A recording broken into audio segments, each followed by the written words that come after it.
আসসালামু আলাইকুম রহমতুল্লাহ বারাকাতু। আজকে রান্না করবো পাবদা মাছ। তো আজকে ভাজি নেই, আজকে আমি মশলা কষা রান্না করব। তো দেখতে থাকেন কীভাবে রান্না করি। তেল দিয়ে নিলাম,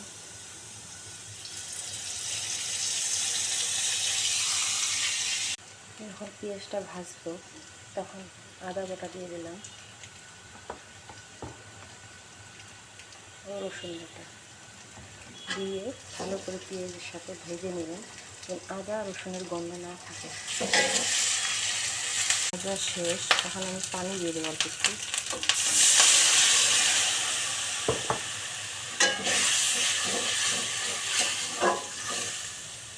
আমি দেবো হলুদের গুঁড়া,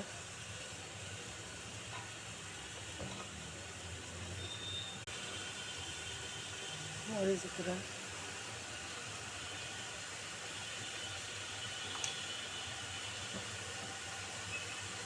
পরিমাণ মতো লবণ দিয়ে দেবো,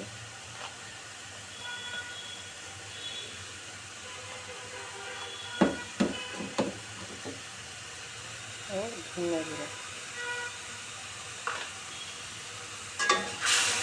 ভালো করে ভালো করে কষা দিয়ে মশলার গন্ধ থাকে না, চলে যায়। দেখেন মশলাতে তেল বের হয়ে গেছে, তখন আমি দিয়ে দেবো টমেটো।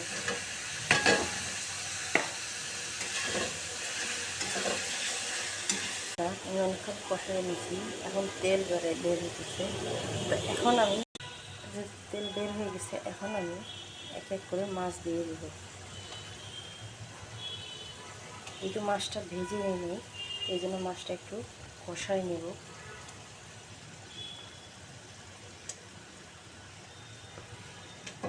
মাছটা আমি ভালোভাবে কষাই নিচ্ছি।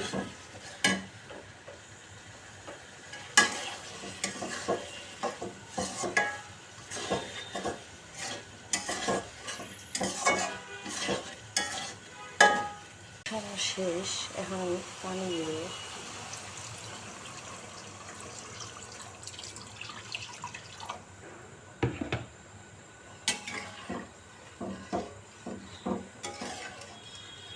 ধনিয়া পাতা দিয়ে দেবো, কারণ ধনিয়া পাতা একটু সিদ্ধতে সময় লাগে, এখন তো ধনিয়া পাতার সিজন না।